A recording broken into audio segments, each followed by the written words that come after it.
الحمد لله والصلاة والسلام على رسول الله أما بعد قال النبي صلى الله عليه وسلم من غشنا فليس منا صدق اللہ العظیم۔ تمام تعریفیں اللہ رب العالمین کے لیے ہیں۔ درود و سلام حضرت محمد صلی اللہ علیہ وسلم کی ذات اقدس پر۔ اللہ کے نبی صلی اللہ علیہ وسلم نے اس حدیث مبارکہ میں فرمایا ہے، جس نے ہمیں دھوکہ دیا وہ ہم میں سے نہیں۔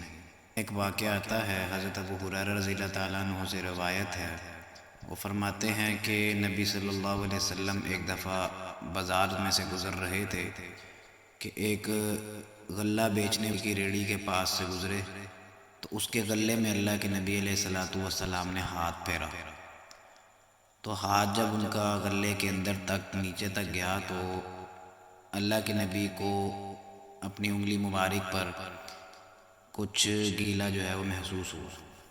تو اللہ کے نبی علیہ الصلوۃ والسلام نے اس سے پوچھا کہ یہ کیا ہے؟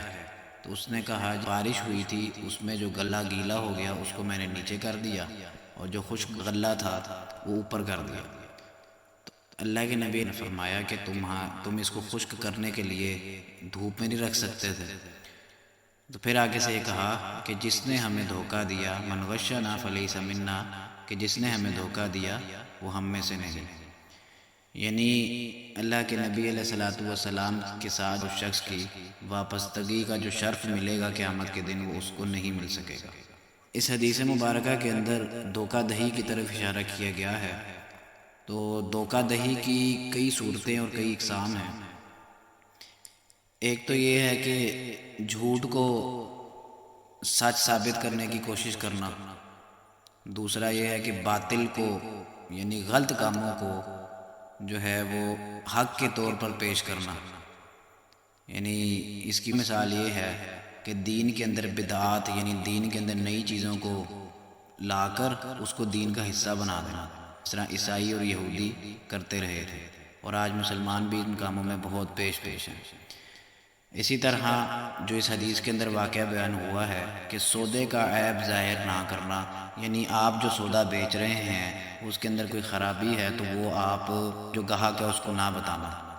مسلمان ہوتے ہوئے کاروباری شخص اتنی بڑی غلطی کرتا ہے اور اس کے کاروبار کے اندر یہ حرام کمائی شامل ہو رہی ہے، سودے کا عیب چھپاتا ہے اور گاہک کو بتاتا نہیں ہے، یعنی وہ عیب دار مال کو اچھا بنا کر بیچ دیتا ہے، گاہک کو دھوکہ دیتا ہے۔ جو شخص اس طرح کے کام کرے گا اس کا امت محمدی صلی اللہ علیہ وسلم سے کوئی تعلق نہیں رہے گا۔ اس کے بعد پھر جو اس حدیث کے اندر ایک بات جو ہوئی کہ باطل کو حق کے رنگ میں پیش کرنا۔ ایک اور روایت ہے کہ کل بدعۃ ضلالہ وکل ضلالۃ فی النار، جو بدعت ہوتی ہے دین کے اندر کسی نئی چیز کا ایجاد کر دینا، وہ انسان کو گمراہی کی طرف لے جاتی ہے اور ہر گمراہی جو ہے وہ انسان کو جہنم کی آگ میں لے جائے گی۔ یعنی باطل کو بدعت کو حق سمجھ کے دین کا حصہ بنا کر پیش کرنا، کسی غلط کام کو آپ یہ کہیں کہ وہ صحیح ہے جبکہ وہ ہے ہی جڑ سے ہی غلط ہے، تو اس طرح کے کام سب چیزیں جو ہے وہ دھوکہ دہی اور چیٹنگ میں شامل ہو جاتی ہیں۔ امتحانات کے اندر جو شخص کامیابی حاصل کرنے کے لیے چیٹنگ کرتا ہے، دھوکہ دیتا ہے، اس انسان کی جو کامیابی ہے وہ کسی بھی حد تک قابل قبول نہیں ہے۔ تو اللہ تعالیٰ سے دعا ہے کہ ہمیں اس حدیث مبارکہ پر عمل کرنے کی توفیق عطا فرمائے اور ہمیں تمام دھوکہ دہی کے کاموں سے باز رہنے کی توفیق عطا فرمائے اور ہمیں اپنی نیتوں کو خالص کرنے کی توفیق عطا فرمائے۔ وما علینا الا البلاغ المبین۔